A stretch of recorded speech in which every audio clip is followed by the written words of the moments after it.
Welcome to Gospel Witness Podcast. I'm your host, David Gustafson. We'll start it all over again. I'm actually trying to work on this without looking at my notes at all. So, all right, we'll start again here.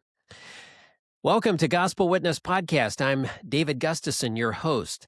Gospel Witness Podcast features informed guests that speak about sharing the good news of Jesus with others with clarity and compassion. If this episode is helpful to you, let me encourage you simply to hit the subscribe button, share the link, hit like, or leave a comment or a review of this episode. So we're really excited. I'm super excited today to have as our guest, Rich Wenden. Let me just share a few things about Rich. Since graduating from Moore College in 2005, Rich has served at 3 churches in Sydney, Australia. He currently serves as the senior minister at Seaforth Anglican Church on Sydney's northern beaches, where he and his family, his wife Juliet and 3 children, Rory, Hamish, and Claire, have been since the mid-2020. Rich's research at Trinity Evangelical Divinity School formed the basis of his book titled Life This Side of Heaven, Taking the Saviour to the Sand, which was published in 2024. This book explores the challenges that churches face in suburban coastal contexts, both culturally and sociologically, and ways to bring the gospel to bear in those contexts as we hold out the truth, beauty, and lordship of Jesus in areas where, for many people, this is heaven. Rich is an accredited sports chaplain through Sports Chaplaincy Australia and is the honorary chaplain to Queenscliff Surf Life Saving Club, where he is also a patrolling member and Masters competitor. Welcome today, Rich Wenden. Thanks for having me, David. It's great to be here. Yeah, it's super to have you joining us from tomorrow. So you're down under. And so it's always great to, and it's just good to see you again. And even though it's through this medium, but nonetheless, it's great to see you. Now, Rich, you have written this book, and I mentioned the title, which is Life This Side of Heaven, Taking the Saviour to the Sand. So just right away, like, why this title? Just help us understand that. Well, a couple of things. I mean, I guess as you alluded to in your intro, and probably it'll shine through, I guess, in this interview. But one of the things that I love about living in Sydney are our beaches, and as many do. And I grew up near the beach. I grew up in my high school years learning to do surf lifesaving, which I've carried, right through over the years, with a little break when I was at a church in southwest Sydney, which was nowhere near the beach. But the title, I guess, came out of. I mean, the project itself was aligned around how we bring the gospel to bear in our beachside suburbs. It had been quite a struggle, and it still is a struggle for a lot of churches in these areas because of so many other competing interests and loves. And in the end, we want them to see Jesus. We want people to know Jesus. And so I remember talking to a friend of mine as I was trying to work through what the title might be, and we were brainstorming a few things, and I wanted to call it Life This Side of Heaven because I think for many people this is their heaven. Like, what they see in front of them, what they have, that's heaven for them. So I wanted to wanted to have a bit of a play on words with that. But then also I felt like there needed to be a byline to it, or a bit more of a title to it, and so, or subtitle, I guess. And so, as I was saying, playing around with a few ideas, and I thought, well, part of it is also that we're wanting to encourage people to think about how they step out of their churches. And so, in the context of the book, it's going to the beaches.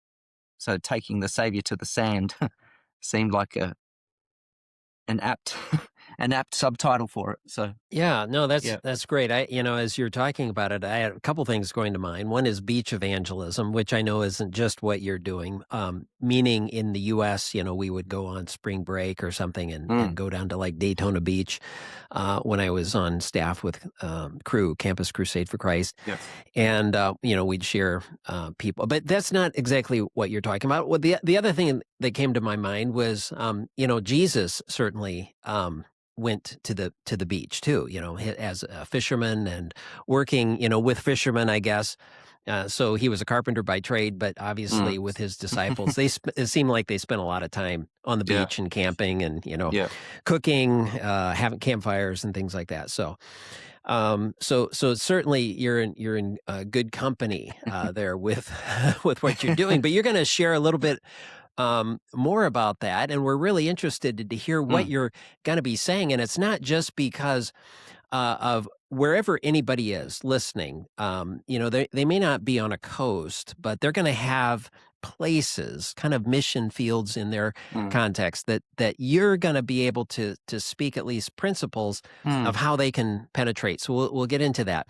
But Sure. right away, Rich, you talk about challenges of post-Christendom, which has been a topic that we've been discussing for quite some time. And, that challenge when it comes to people attending church or not, how would you describe just, to our listeners, post-Christendom in Australia? And do you continue to see that trend? And how have you and your congregation responded? Yeah. So, I mean, when we talk about post-Christendom or the post-Christian setting in Australia, really, Christianity is no longer the default religious setting for a large number of people. And that kind of came to a head back in 2016 when, in our census, they added a question to the section asking people about their beliefs. Up until 2016, everyone would identify with one of the mainline denominations or other religions, and they introduced in 2016 a no religion box. And so that substantially changed the scene because everyone who kind of might have had a loose affiliation or identification with the Anglican Church or Catholicism or anything else suddenly had a box to tick, and it just changed the landscape of. I mean, we kind of assumed that was the case, but it made it more realistic, I guess, for where we really sit. We really sit on the spectrum. Australians have never been passionate churchgoers, and I think that's the other thing. Like, they identified with a religion, but lots of parents would just drop their kids off at Sunday school, or on an early Sunday morning and go off and do their other thing. But they always knew which church they didn't attend. They were like attached, even though they sort of were loosely attached to it. And while Christianity has provided the moral and spiritual language for our nation, even that is, in a sense, no longer the case. I mean, Australians now, even people in my generation, they're not sending their kids even to. So in our public schools or government schools in Australia, there is provision for what's called special religious education. So there's time set aside each week for a scripture class, but even a lot of kids aren't being sent to that anymore. Ethics has kind of taken over, or just non-scripture as they call it, where they just sit and do other meaningful activities. People don't, and so there's a whole generation beneath me that have grown up with little or no understanding of the Bible. They wouldn't know. Some even don't know who Adam and Eve are, or what the deal is with Noah. Or so, and even for some kids in high school, Jesus is this swear word that they hear from their parents. So it's quite an interesting landscape that we find ourselves in, and even churches. And I think I say this in my book, that churches that were once kind of considered the central part of what we call in Australia the parish, or like the suburb, even if they are still kind of centrally located, they're very much on the fringe of people's thinking. And church is really now just another nice kind of perhaps community within the broader community of a city or a suburb. But it's just not on people's radars anymore, Yeah, unless mm, you want to get your kid baptized or get married. But even with marriage, we've seen a massive dip in church weddings, because again, this I guess the secular context in which we find ourselves, marriage celebrants are all the thing now. Anyone can go out and get a license to marry people, and so couples turn to celebrants even more so than ministers. So it's an mm. interesting, yeah. Yeah, I think as you're saying that, I mean, there's a lot that I can identify with here, actually in all Western contexts, whether in Australia or whether in the United States. Mm. So within the United States, definitely there are pockets where Christendom, or post-Christendom, I should say, is more felt.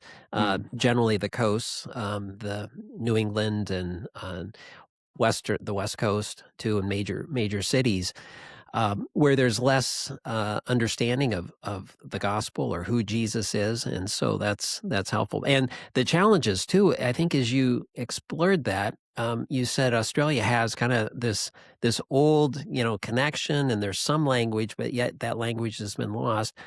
And some have said, boy, the challenge of reaching people within Christendom can almost be as much, if not more, difficult than reaching historically what we called heathendom, Mm. where the gospel had not gone. So Yeah. it is an interesting time, and of course, we're learning from you and other parts of the West as to the challenges. So thank you. Now, you Mm. raise in your book this idea of microcultures. You talk about the gamut of microcultures in Sydney. In particular, what are microcultures what are the microcultures that you have identified? And tell our listeners what you mean by microcultures and what you have done. And then, we want to get into maybe how people can start to kind of Mm. identify, their Yeah. own culture, their microculture, and perhaps, how that can help them in evangelism. Yeah. So every city has a culture, and I think I don't know if it was Tim Keller or others who've talked about that quite a lot, but culture kind of comes from the top in a sense, or you can think of it as flowing from the center, perhaps, or the center of the city, or but then below that, I think, as you've touched upon in your question, there are all sorts of smaller, or what I called microcultures that just continue to pop up, and I think they're found wherever gathering points are. So in the book, I talk about how the beach and the lifestyle and the culture associated with the beaches is a microculture, because you have, and even within there are even below that. So you have, whilst I'm attached to the surf lifesaving or lifeguard volunteer surf lifesaving movement, there's also the surfing culture. So all the surfers, and surfers and surf lifesavers don't always get along, very well, because because surfers don't always stay outside of the flagged swimming area and things like that. Um, and they've very much got their own culture, and they stick to their part of the beach, and Manly might be their part, or other beaches up and down the coast.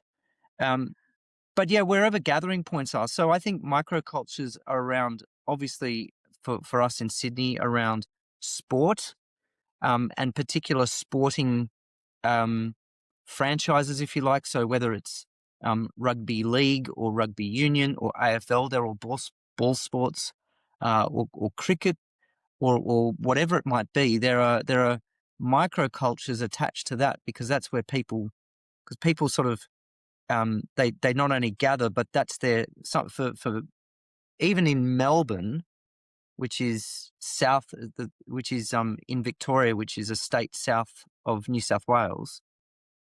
Melbourne has AFL, or the Australian Football League, and that in itself is very tribal. That is a whole microculture down in Melbourne. But then you might have microcultures around, like I think we're seeing microcultures popping up around food and drink, and just near us, there's a whole industrial estate that's been turned into breweries. Like, so it just depends partly where people gather, what people's interests are, what drives them. I think that's so, and I think that's really strong as well, because people are looking for, because then around that, and I touch upon this in the book as well, around that you build a sense of community. Like it's your tribe, or the music scene. That's probably another one as well, particularly local live music, in different parts of Sydney as well. That's where my people are. And of course, church is, in a sense, you could think of churches as being a microculture. We're very different to everyone else, but again, it's where people gather, and and we're defined by who we are and what drives us, and what our beliefs are. Yeah, Yeah, that is very interesting, and helpful too, to think of, actually as the church as a microculture, but within any particular society, you have these gatherings of people. And as you're saying, they have a language, they have perhaps values, they have interests, they have a certain sort of code of ethics, or just how they think, how they operate. So that's helpful. And we used to think often about a missionary going from one country to another country, and having a cross-cultural experience. But what you're saying is, within any particular society, there can be these different gatherings of people, and this idea of microcultures. So that's helpful. Have you found particular means of evangelism more helpful than others when reaching out to certain microcultures? So maybe just tell us more about what you have done yeah, with the life-saving groups, sure. the surfers, the whole Yeah, sort of beach sand scene of yeah. Sydney. Yeah, I think, before I touch on that, I think the thing I want to say, and I hope will come out in this time that we have together, is that, what I've tried to do, I don't think is anything particularly special. Like, I think anyone, if you're connected to a club or a group, whatever it might be. And this is what I say to the people at church. Like, we talk about being a faithful presence or a faithful witness in your sphere of influence, whatever that might be. And it doesn't mean that you have to go proselytizing every time but it's about getting to know the group. It's about getting to know how they operate. It's about immersing yourself in that, and looking for opportunities then to promote the gospel by being yourself. So I think that's probably one thing I want to say at the outset, that my hope, and particularly my hope with the book, was that it would give people a launch pad from which to be able to go, oh, okay, I could probably do this. Um, so just to take a step back from that, one of the things So as I alluded to at the beginning, I grew up in surf lifesaving. I learnt the craft of it, the skills around it, resuscitation, all of that kind of stuff from when I was in high school.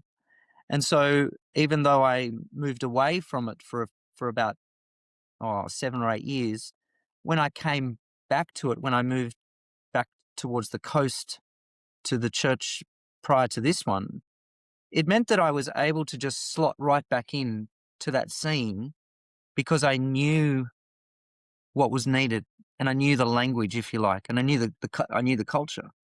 And so then I was invited to become the chaplain to the club. Now, being a chaplain, again, is not about shoving the gospel, being a Bible basher or anything like that. It's what we call it in sports chaplaincy. We call it a ministry of presence, or loitering with intent, perhaps. But you're I there like to that. just Loitering with intent.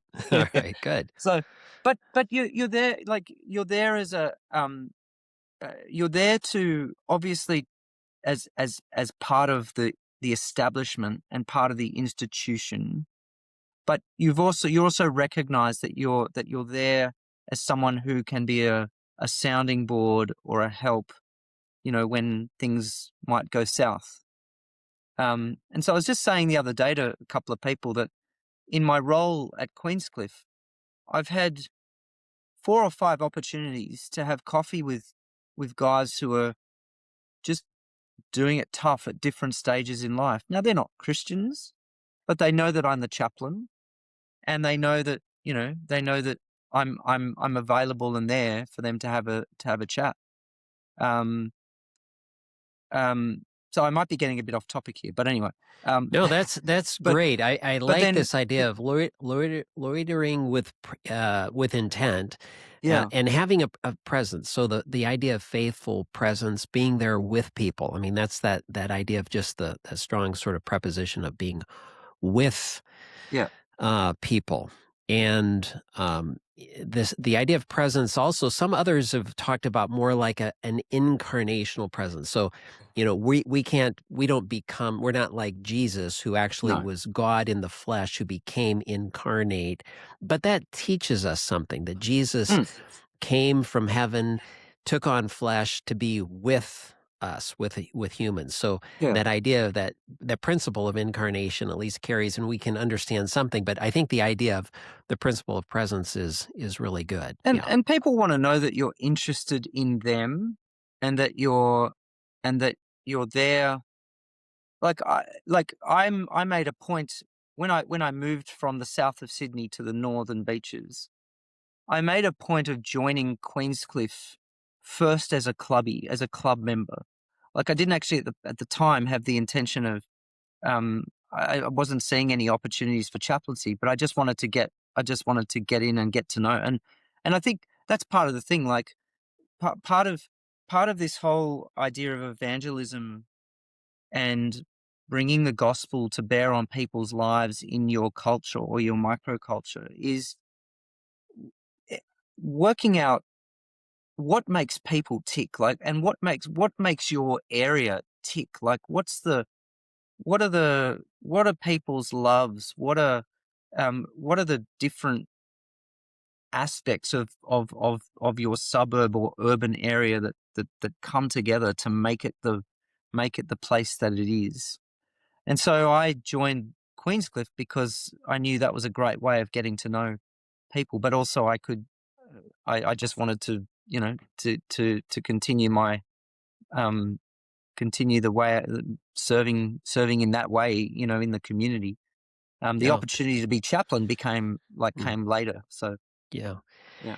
That's great. So a couple things are driving you here, Rich. It sounds like one is just where you are, your geographical context. You're on the coast, and the second, though, and probably more important, but they're probably related. In as you shared your own life story, but is your interest and your passion. So the idea of locating a microculture for which somebody can enter is probably okay. It's contextually near, geographically near, and you might have a passion. So either your interest in that particular area or your sort of burden, concern, interest in the people in that. Would that be a way to, I mean, if you could help others think about where they are, perhaps Yeah. microcultures, what advice would you give them in terms of how they move into a certain microculture that could be a potential sort of what we'd call a missional space or a Yeah. place that they can begin to really be a presence for Christ and have opportunities in that to actually share the good news of Jesus? Well, I think there are two things there. The first is that people might actually already be part of a microculture and they may not realize it. So, for example, and this is what I say to the dads in dads and mums in our church. You're standing on the sidelines every week or multiple times a week at your kids' sport, whether it be netball or cricket or soccer or whatever. Now, tell That's us your what netball. You got to. Oh, What sorry. is? So netball is a pared back version of basketball, I guess you could say. It's very Okay. stop start. It's so you don't run with the ball, but you pass it, you pivot, you pass it Okay, good. until you get Good. to the That's good. net. You just have to. You're Yeah, talking to somebody from the United States, so yeah. I got to and remember I'm that. sure other Yeah. listeners. I've learned something already today, so thank you for that. So, but whatever it is, parents are already like our parents, and some of your listeners might realize, oh, hey, I'm actually already in a community group of some sort, and I perhaps didn't realize it. And I'm actually having conversations with the other parents, maybe on the sidelines, and that's your sphere of influence. It could also be your workplace. Um, it could also be a like for I don't know what things are in the US when it comes to organizations that older folk are a part of, but we have a thing called Probus here in Australia that's specifically designed for retirees, and they come together and they hear talks on stuff, they do activities, those kind of things. And so the thing I say to people is that you've probably already building relationships and have built relationships with a whole stack of people who don't know Jesus. And now you just need to think about or work out, how might I be able to take this, or how might I be able to look for those cues to take that to the next level in a conversation. Does that but so Yeah. that's one thing. But then in terms of looking for, you asked about how people might get involved, Hmm. or look around. Again, I think it comes down to understanding your where you live and understanding what makes people tick and where people gather. Hmm. Now, I'm not saying that you suddenly I'm not necessarily saying that people have to suddenly find a new interest. Um, I mean, you might want they might want to, but it might be that it might be that you're already part of a group, or you've had interactions with other areas of community, and it's just a matter of looking to build those relationships within those pockets. Yeah. Um, Yeah. That's yeah. great. So a congregation like a church like yours or any church would maybe have connections to multiple microcultures Mm. and maybe even to think of how like for a pastor mobilizes his congregation, not simply just, out into these sort of geographical spaces, but how they're actually entering these various microcultures that do have a language that people are gathering. There's interests. And so just depending again on the context and what is there, because you can only, Yeah.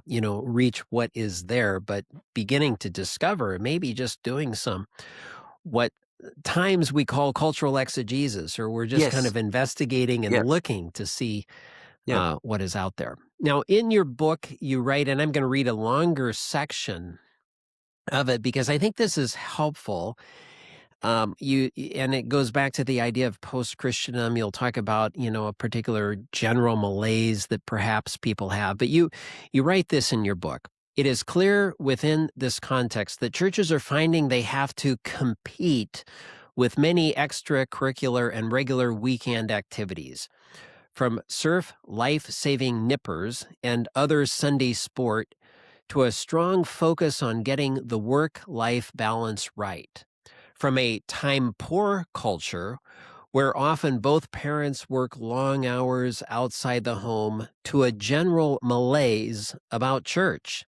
There's a huge challenge in helping people see and believe that what Jesus has to offer is better.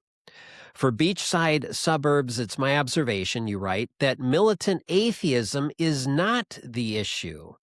People are generally happy to align themselves with the Anglican Church or a church, as the stats show.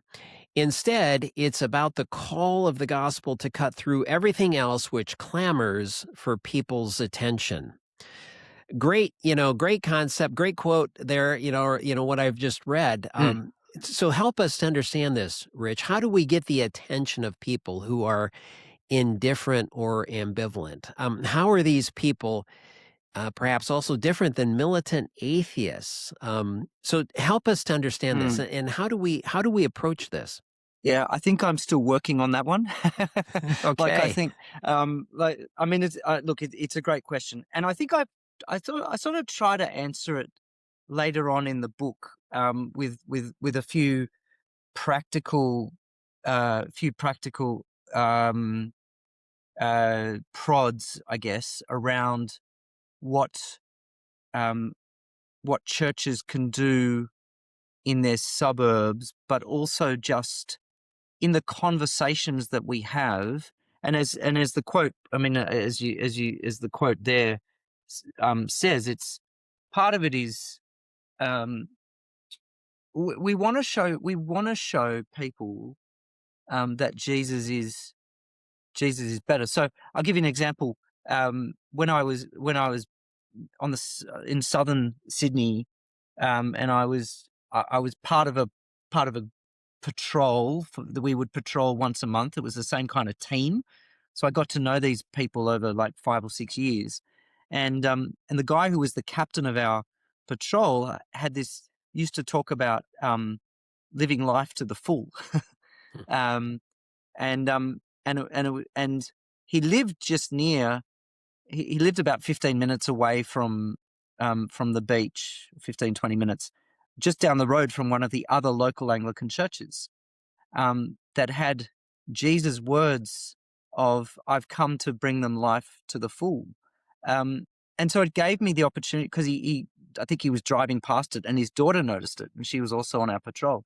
And she said, Dad, you always talk about this, but what about those words? And so that gave us the opportunity to talk about how, it's great to want to get every inch out of life and live it to the full, but in the end, Jesus actually offers a life, life that's beyond this world and that's better than this world.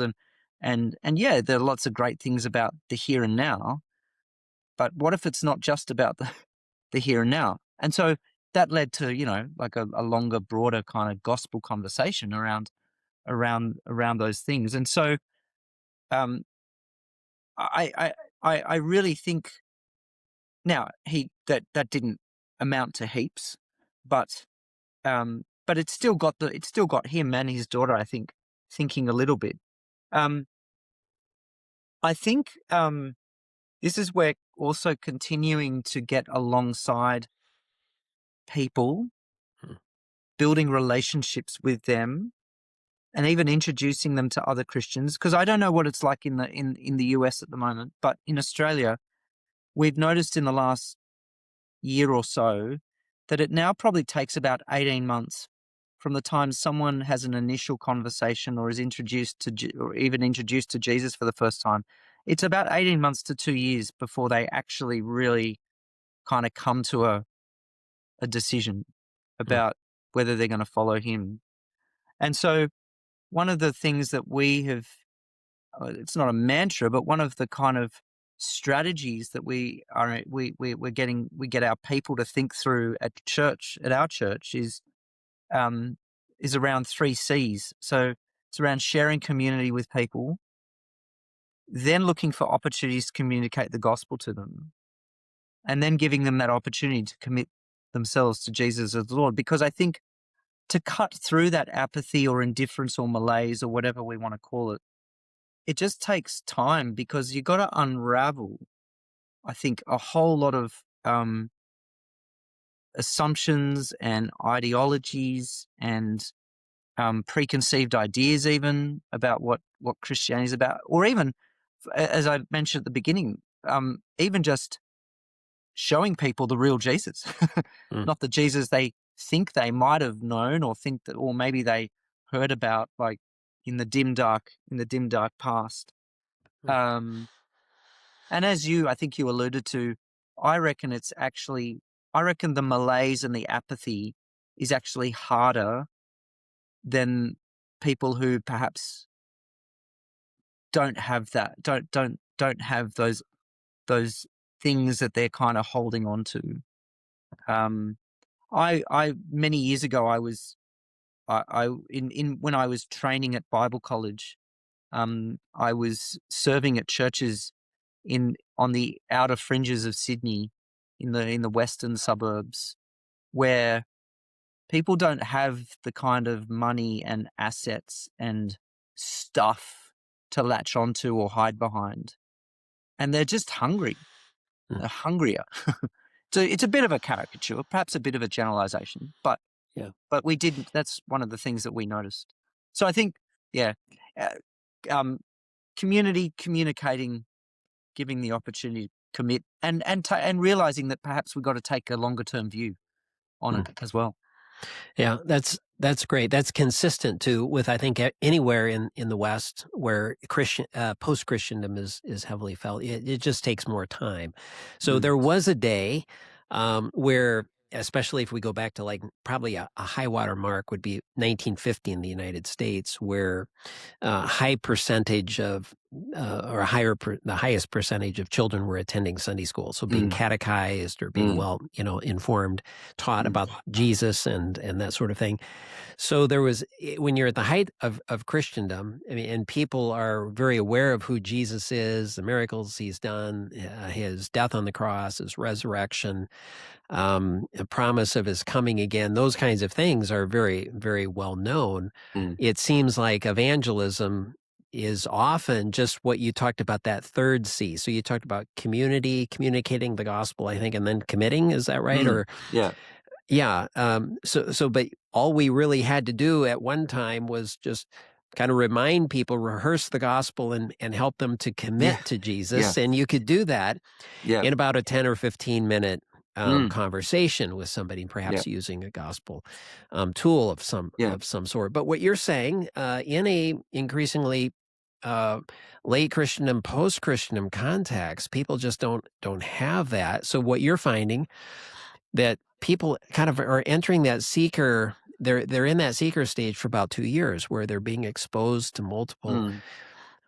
presentations of the gospel. They're observing Christians. They're having their objections answered, or their misconceptions broken down, corrected. And so that just takes that much more time. So we have to invest in those people and just be consistent in their lives, which you've really talked about, that idea of principle of presence, and then being able to just be a consistent witness, to gospel to gossip the gospel, as Michael Green talked about. And just being able to pick up on those opportunities that we have to share the gospel. That's so helpful. You write that in your that your research showed that one of the deep yearnings people have is for connection and community. Now, you've just talked about that, this idea of people need community. There needs to be a communication of the gospel, and then helping them to commit, one of the 3 C's, or you mentioned the 3 C's.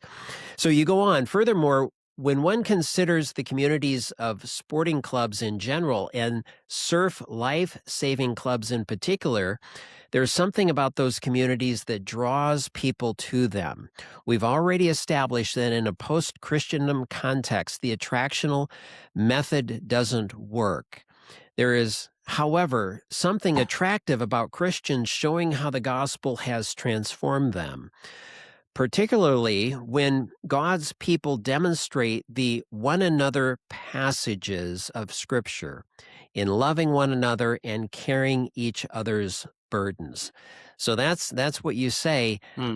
You really emphasize here, Rich, the corporate witness of the church in your book. How do you see this lived out? As I was reading, are several believers participating in life-saving clubs together? How do you see that happening within your context? Yeah, that's a good question. So not necessarily in my area, but there are.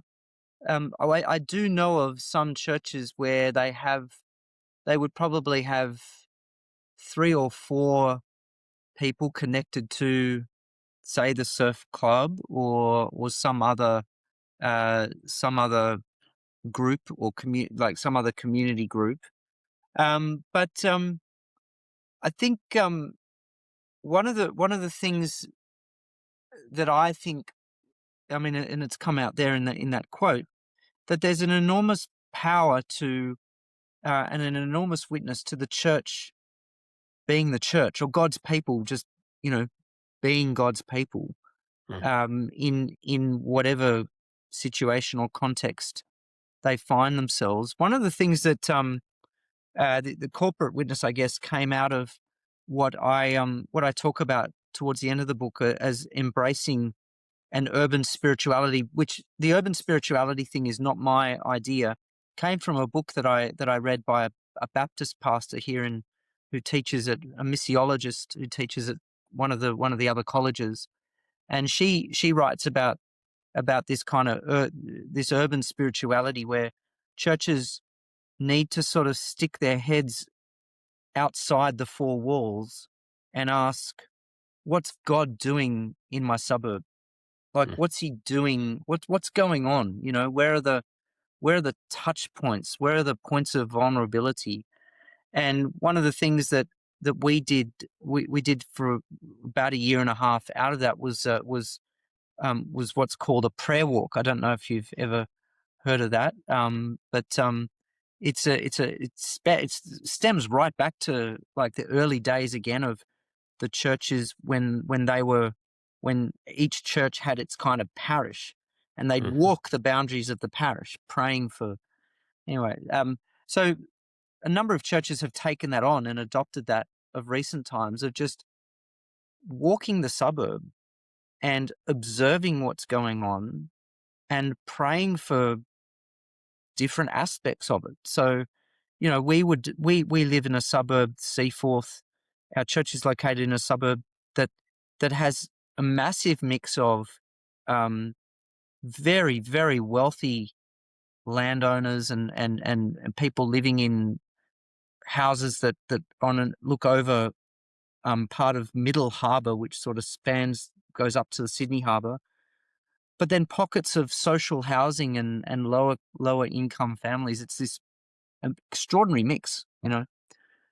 What we got to doing was after a big day in that we had. Instead of a church weekend away, we had a big day in together where we looked at the couple of passages in the book of Acts, how the resurrection shapes the apostles' witness, or the witness of the early church.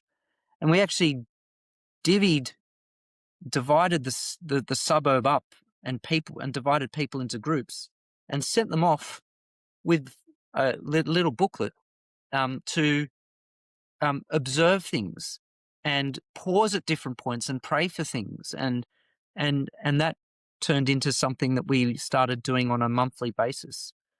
So we'd walk past the local the RSL, and we'd pray, which is the Return Services League. It's like return Army and Air Force where veterans gather, but it's a bit more than that. Praying for those guys. We'd walk past one of the local primary schools where we teach scripture, and we'd pray for the kids and pray for the parents and pray for the staff and pray for opportunities that we have with scripture, and give thanks for that. Hmm. Would walk past So, right. So as you're going, and you're seeing these people, are you praying for them? I mean, this is like a prayer walk that you're simply having, or do you stop and ask the people that you No, see along the not way? necessarily. We just stop Mhm. and pray for that particular Okay. area. Hmm. But then one of the things that we've just got going at the moment, and this kind of talks to the corporate witness of the church. We had our 150th anniversary of our church last year, and we ran a community competition because when the church was built back in 1875, one of the questions that was asked of Middle Harbour, as the suburb was then known, was, what does Middle Harbour need? And people said Middle Harbour needs a church. And so so Seaforth St Paul's Middle Harbour was built in 1875 in response to that. We asked the same question of our community in the form of a creative competition last year. We asked people to submit ideas for what they think Seaforth needs. And the overwhelming response was community and places to gather, or a place to gather.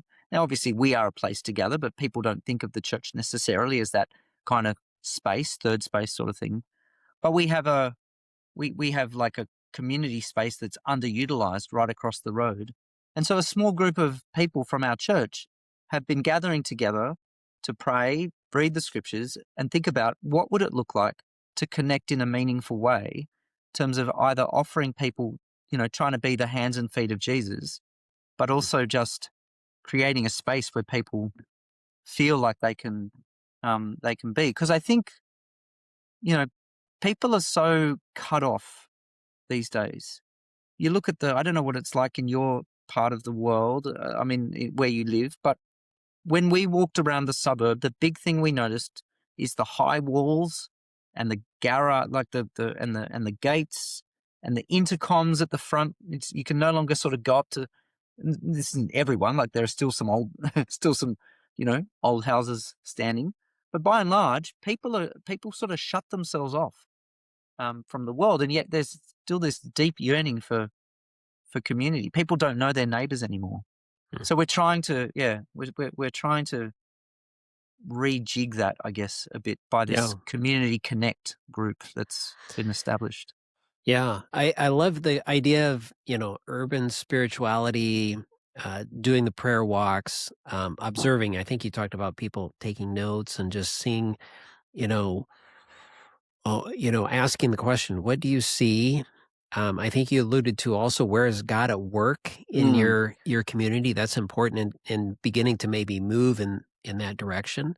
Might be sort of a microculture, where God is at work, or, a missional space that you or people in your congregation can enter into that area, be the presence of God, be the presence of Jesus, the hands, the feet, and be serving, listening, gossiping the gospel, connecting with people. So that's really really helpful. I commend you for what you're doing in your community, and I know this is we're kind of going from what you're doing with life-saving clubs and thinking about that to actually where people are at, where our listeners are, and asking.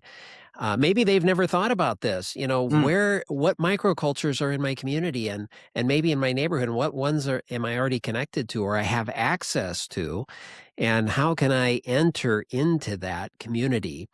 Can I just give you an example of that Yeah, as well? absolutely. So my wife loves tennis, and Hmm. and when we moved up here, she joined the local tennis club as a way of just getting to know people.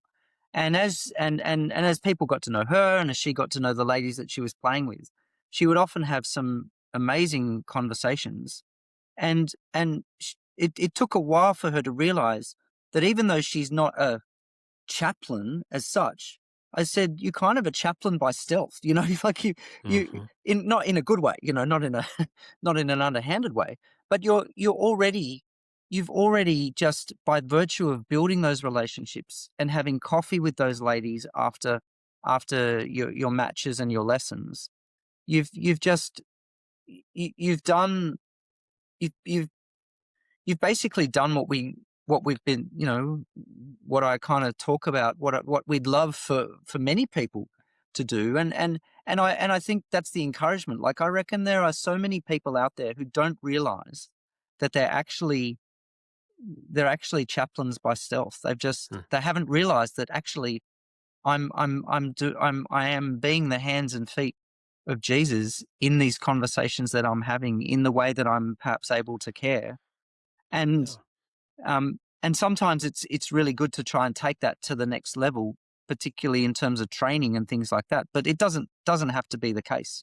You know, you can just be that faithful presence, as I said before, in that particular sphere of influence, and you don't know what God might do, you know, as a result of that. It's a great concept, chaplain by stealth. So we do have that ability to enter people's lives, and we are. I mean, we are a representative. We're a minister of reconciliation. You know, we are a witness. I mean, that's how God would see us, and we do have access, and we do have at times relational equity. Social capital that we're bringing to relationships and people. And so maybe we just need to exercise that a little bit more and recognize that we are representatives, we are ambassadors, and we have that opportunity. As you were talking about your wife and joining a tennis club and being active, I often tell my students, you know, I ask them a question: what do you love? What do you love to do? You know, who do you love to be with?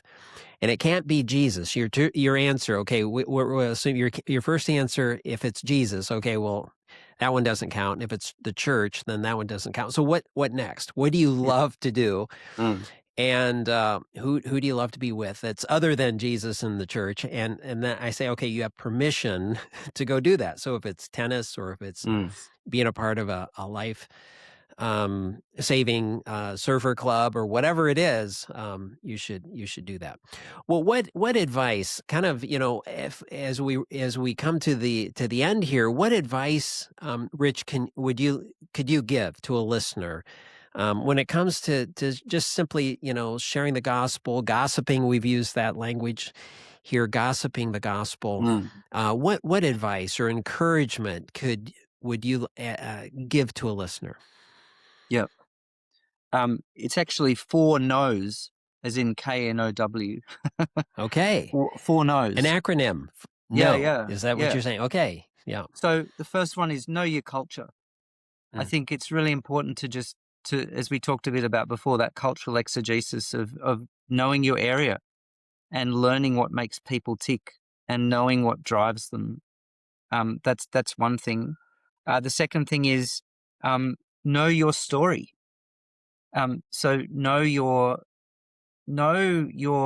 testimony and work out how you might be able to weave that into a conversation if it so occurs or crops up.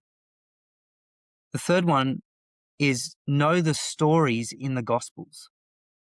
And I think that's really important because you look at the interactions that Jesus had with people, and he was able to tap into people's loves and just the different things that people were struggling with or were, you know, it's just those, the woman at the well is a profound one, I think. The rich young ruler, and there are many others as well, but knowing the stories of the Gospels, I think can really help us as we look at how we interact with people, and knowing and as we talk about knowing the stories of the Gospels, it's also it's knowing those and seeing those, as I said, those interactions that Jesus had with people. the woman at the well, she's obviously thirsting for something, and Jesus gives her and shows her the water that he can give her that means that she'll never thirst. The rich young ruler, he goes away sad, but he comes with a question, doesn't he? What must I do to inherit eternal life? And though he can't break free of what he has, again, Jesus is able to tap into that. And I think there are lessons that we can take from that, and things that we can glean from those interactions. And then the fourth one, I think, is just know people. Listen to them, listen to people's stories, get to know them, not see them as projects. I read a really helpful book some years ago by Philip Yancey. I know he's not really, anyway, but it was a really helpful book on evangelism, because he said, one of the things I remember him saying was that too often we think about evangelism or sharing the gospel with people or converts as like another notch on our belt, and we see it as projects, but they're not. People aren't projects. People are you and me, made in the image of God, who desperately need to be saved from the clutches of hell. They're not projects, but they're deeply loved image bearers who need Jesus. And one of the ways that we can help deeply loved image bearers who need to know Jesus is to know them and to listen to them and to spend time with them and hear their stories and hear their, and so that's why I think, so they're the four. Know your culture, know your story, know the stories of the Gospels, and know your people, or know people. Wow, that's so helpful. It's so helpful. Thank you, Rich. Thank you for being a guest today on Gospel Witness Podcast. I really appreciate you and the work that you're doing in Sydney, and may God continue to use you there. And just thank you for sharing and helping us to expand our minds that, hey, if believers in Australia can reach people, on the beaches and in the sand, then there's a way that we can actually also think about reaching people within our communities, our towns, our cities. I think the concepts are translatable. So yeah, absolutely. Good. Well, thank you so much. And thank you, listeners, for joining Gospel Witness Podcast. Again, let me remind you to hit that subscribe button so that you learn of other episodes of this podcast.